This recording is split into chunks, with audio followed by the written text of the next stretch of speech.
Hi guys, it's Blue Lucy and I'm gonna share a reading tonight that's a little bit different than what I usually do. So I went out to see some live music tonight and it was really casual, really not too busy, but I was just sitting there and listening and shuffling my cards in my hand, and I was shuffling, and if a card came out I would look at it, put it back in, keep shuffling, cards keep coming out.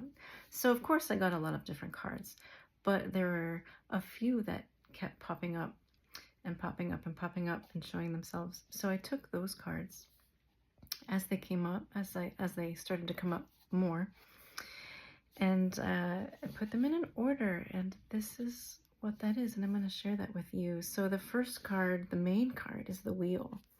So the wheel of fortune.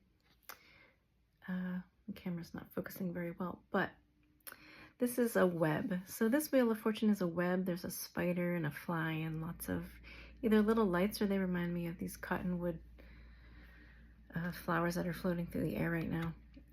Poofs, cotton poofs.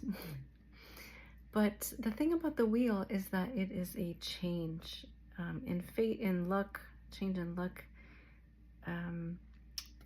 It's like the end of a chapter or the end of a cycle, so it's moving from one thing to the next. The wheel of fortune, the wheel keeps turning, and this wheel here, this card really speaks to the fact that at different points in our life we are at different places in the wheel. So sometimes we're the spider or the fly or something else. So it's also pointing out that wherever you're at in life, you can't always control it. Sometimes you can, sometimes you can't, but it's where you are. So something is changing. It's the end of a cycle. This is the Star Seeker Tarot deck, by the way, by Nikki Ferrata. It's one of my favorites. And that's really what the wheel says there. So next is the Four of Swords. The Four of Swords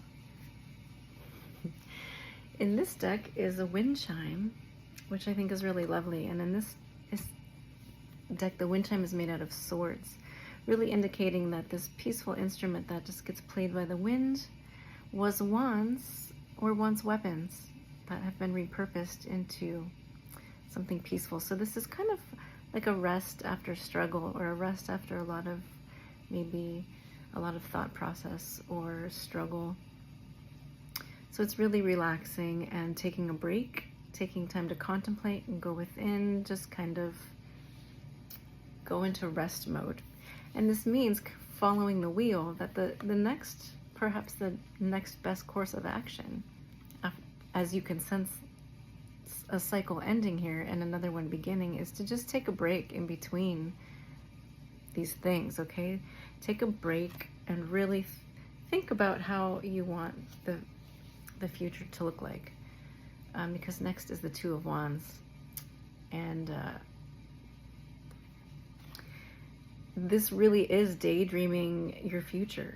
What do you want the future to be? So it's nice to do that in a state of relaxation, because then you can kind of like be inspired, because the wands are inspiration. And here she's looking up into the clouds, daydreaming, just kind of playfully making pictures out of the clouds, or thinking, where do I want to go next? What do I want my future to look like? How do I want that to be?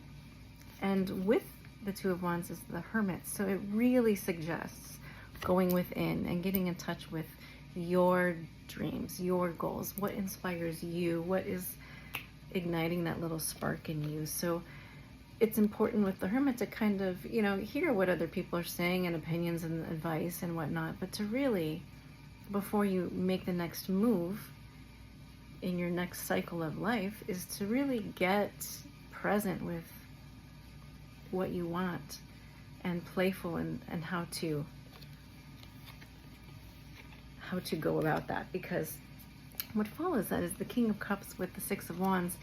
And if you can really between cycles here, between events, the close of one thing and the start of another, if you can really just take some time to yourself to relax, rejuvenate, playfully and contemplatively daydream your future into being. You can do that from a place of emotional maturity. The King of Cups here is really emotional maturity, and it's thinking about not only yourself but others, and how your next move are going to impact not only you but your community, your family, your friends, the people around you. It's kind of like what is gonna be in the best interest of the greater good for the whole. And when you do that, we have the Six of Wands is victory and recognition and really letting your talent shine. So if you can take, allow yourself to have time and space to just relax and then craft your future from that place of relaxation and inspiration and being true to yourself, then really what you come up with is going to be something that is good for everyone.